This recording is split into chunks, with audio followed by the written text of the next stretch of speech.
কুষ্টিয়া জেলা বিএনপির আহ্বায়ক কমিটির বিরুদ্ধে অপপ্রচারের প্রতিবাদে এক সংবাদ সম্মেলন অনুষ্ঠিত হয়েছে। বৃহস্পতিবার ১৩ ফেব্রুয়ারি বেলা ১১টায় কুষ্টিয়া রাজবাড়ী সড়কের মাস্টার কমিউনিটি সেন্টার অডিটোরিয়ামে জেলা বিএনপির আহ্বায়ক কমিটির উদ্যোগে এই সংবাদ সম্মেলন আয়োজন করা হয়।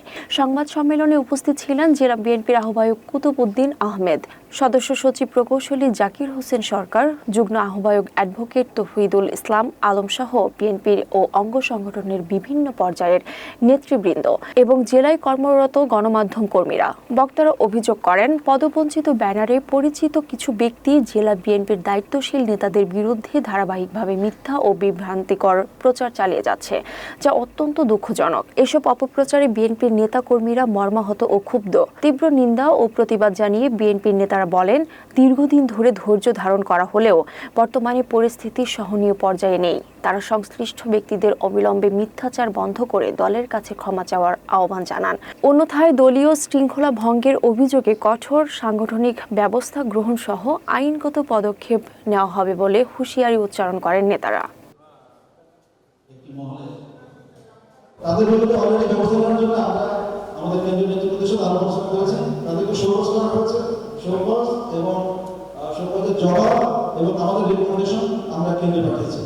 নেতৃবৃন্দ যদি জবাবের সাথে জড়িত থাকে সেটা দায়িত্ব অবশ্যই আমরা নেব, কিন্তু যারা বিএনপির দায়িত্বশীল পদে নাই তারা যদি এ ধরনের কাজের সাথে জড়িত থাকে সেই দায়িত্ব কিন্তু আমাদের ঘাড়ে বর্তাই না।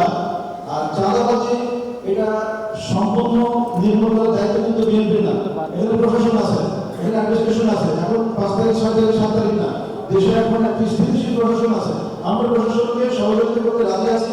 আমাদের কোনো দায়িত্বশীল লোক যদি এই ধরনের কাজে থাকে প্রশাসন যে কোনো ব্যবস্থা দিয়ে আমরা তাদেরকে সহযোগিতা করবো এবং সেগুলি আমাদেরকেও হয় আমরা তার বিরুদ্ধে সাংগঠনিক ব্যবস্থা দেবো। বিএনপি একটা অনেক বড় দল, এখানে সামাজিক কারণে অথবা যে কোনো পারিপার্শ্বিক কারণে হয়তো কেউ একজন কোনো সামাজিক অনুষ্ঠানে গেছে, তার পাশে আওয়ামী লীগের লোক একটা বসছে, এই মুহূর্তে কেউ একটা ছবি তুলছে, ছবি তুলে ওই ছবি প্রমাণ করতেছে যে এই লোক এই আওয়ামী লীগের লোকের সাথে।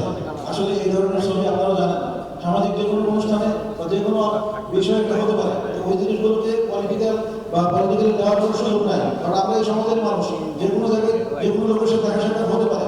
কিন্তু কেউ যদি কোনো আওয়ামী লীগের মিছিল মিটিংয়ে যেয়ে থাকে বা কেউ যদি অত্যাচার নির্যাতনের সাথে জড়িত থাকে, এই ধরনের যদি কোনো প্রমাণ আপনারা দিতে পারেন সেই দায়িত্ব আমরা নেব এবং সেই দায়িত্ব নিয়ে তাকে সেই মুহূর্তে আমরা কমিটি থেকে আমরা বের করে দেবো, এই নিশ্চয় আমরা দিতে পারি।